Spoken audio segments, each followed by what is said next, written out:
तो आपको सारे के सारे कॉम्प्लेक्स नंबर निकालने। इंटीजर के बाद क्या हम लोगों ने रेशनल नंबर पढ़ा था, रेशनल मतलब क्या, और सबसे बाद में हमने सबके पापा पढ़े, और पापा कौन थे अपने बेटा यहाँ पर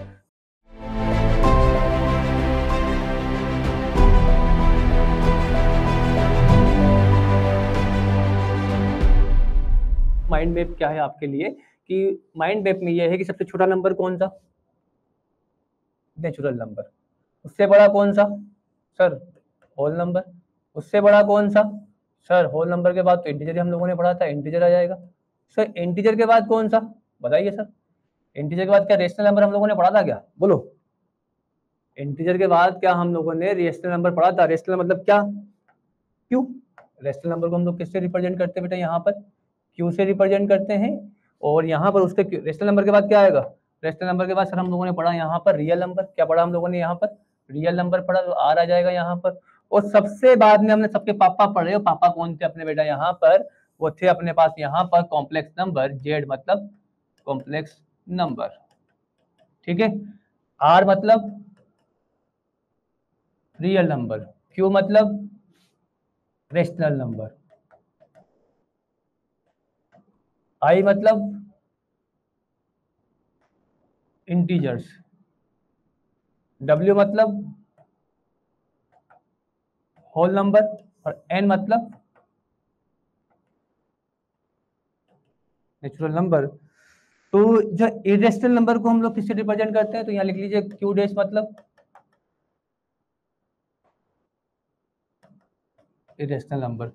तो अगर मैं बोलूं यहाँ पर क्या हर एक नेचुरल नंबर सर आपका कॉम्प्लेक्स नंबर है, बिल्कुल है। हर एक रियल नंबर क्या होगा, कॉम्प्लेक्स नंबर होगा। हर एक होल नंबर आपका रियल नंबर होगा। हर एक इंटीजर आपका रियल नंबर होगा। हर एक इंटीजर आपका कॉम्प्लेक्स नंबर होगा, क्योंकि कॉम्प्लेक्स नंबर के अंदर हमारे पास दो पार्ट होते हैं, एक इमेजिनरी पार्ट होता है, एक रियल पार्ट होता है, दोनों ही क्या होते हैं हमारे पास, रियल होते हैं। दैट्स वाई कॉम्प्लेक्स नंबर को क्या बोलते हैं हम लोग, सबके पप्पा बोलते हैं बेटा, क्या बोलते हैं, सबके पप्पा बोलते हैं। उम्मीद करता हूँ समझ में आ गया होगा। चलिए आगे बढ़ते हैं हम लोग। स्क्वायर ऑफ रियल नंबर, देखो बड़ा प्यारा इंपॉर्टेंट सा नोट लिखा हुआ है यहाँ पर कि किसी भी नंबर का square, square of real number is always non negative. मतलब इसका मतलब है कि आप नेगेटिव नंबर का भी स्क्वायर करोगे तो क्या मिलेगा आपको, पॉजिटिव मिलेगा। करके देख लो यार, सिंपल सी बात है, करके देख लो। -2 का स्क्वायर कितना होता है, 4 होता है। -3 का स्क्वायर 9 होता है। -4 का स्क्वायर 16 होता है। मतलब सारे के सारे नंबर क्या है, जीरो से बड़े हैं, तो सारे के सारे नंबर का स्क्वायर क्या होगा, हमेशा नॉन नेगेटिव होगा बेटा। क्या होगा, नॉन नेगेटिव। हाँ, जीरो का स्क्वायर से जीरो होता है, सिंपल सी बात है। तो दैट्स व्हाई मैंने क्या लगाया यहाँ पर, x square is always greater than equal to zero. क्या बोलोगे आप लोग, x square is always greater than equal to zero, और square root of positive real number is always positive. बस ये बात। नेगेटिव नंबर का तो हम लोग स्क्वायर रूट ले नहीं सकते, क्योंकि क्या बनेगा, वो आपके पास इमेजिनरी नंबर बन जाएगा बच्चा। क्या बन जाएगा, वो आपके पास इमेजिनरी नंबर बन जाएगा। लेकिन अगर आप पॉजिटिव नंबर का स्क्वायर रूट लेते हो तो आपको क्या मिलेगा, पॉजिटिव ही नंबर ही मिलेगा। बोलो क्लियर है कि नहीं है। चलिए बच्चों, चलिए आगे बढ़ते हैं।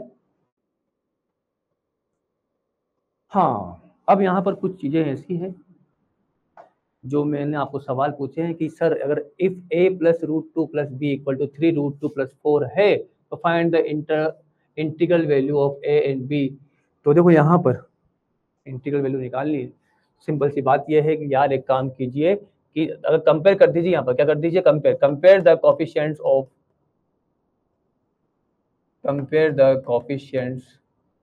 Of a and b। Simple सी बात है, तो a की वैल्यू कितनी आ जाएगी, 3 आ जाएगी, और b की वैल्यू कितनी आ जाएगी, 4 हो जाएगी। होगी कि नहीं होगी।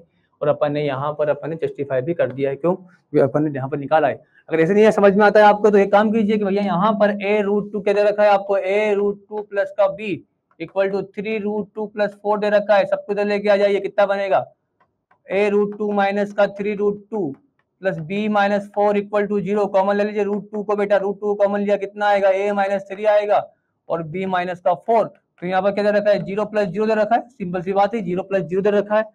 तो यहाँ पर दोनों, मतलब यहाँ पर ये भी 0 है और ये भी क्या है, अपने पास 0 है। तो 0 कब हो सकता है, देखो √2 तो कभी 0 हो नहीं सकता, √2 तो कभी 0 हो नहीं सकता, √2 कभी 0 नहीं हो सकता। इसका मतलब क्या हो जाएगा, यहाँ पर a माइनस 3 0 के इक्वल होगा। तो बेटा यहाँ पर अपने पास a की वैल्यू 3 हो जाएगी, और b माइनस 4 को भी मजबूरन क्या होना पड़ेगा, 0 के इक्वल ही होना पड़ेगा। तो b माइनस 4 को भी जब मैं 0 के इक्वल करूंगा बेटा, तो मुझे क्या मिलेगा, b इक्वल टू 4 मिल जाएगा बच्चा। कितना मिल जाएगा, b इक्वल टू 4 मिल जाएगा। बोलो क्लियर है कि नहीं है।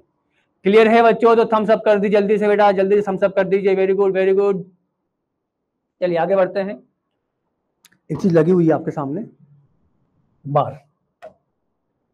ये जो सीधी लाइन लगी हुई है बेटा, इसको बार के बोलते हैं। मतलब यहाँ पर ये 0.18 वापस हमेशा क्या होगा, रिपीट होगा बेटा। यहाँ पर क्या होगा, वो रिपीट होगा।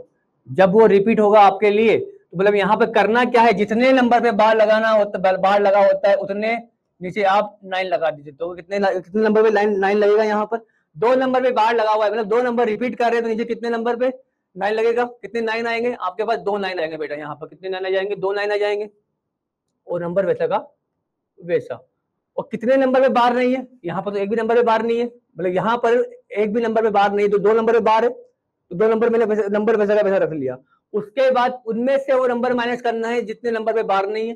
सिंपल सी बात है, यहाँ पर अपने पास 18 में से 0 को माइनस कर रहे हैं, कितना आएगा अपने पास, 18/19 9 आ जाएगा। 9 से डिवाइड कर दे, 2/9 आ जाएगा आपके पास।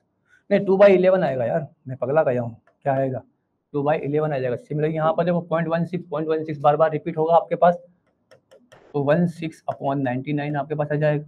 थर्ड वाला देखो यहाँ पर 0.423 है, तो 423 में से बेटा, यहाँ पर किसमें से 423 में से मैं किसको माइनस कर दूंगा, जिस नंबर पे ऊपर बार नहीं है।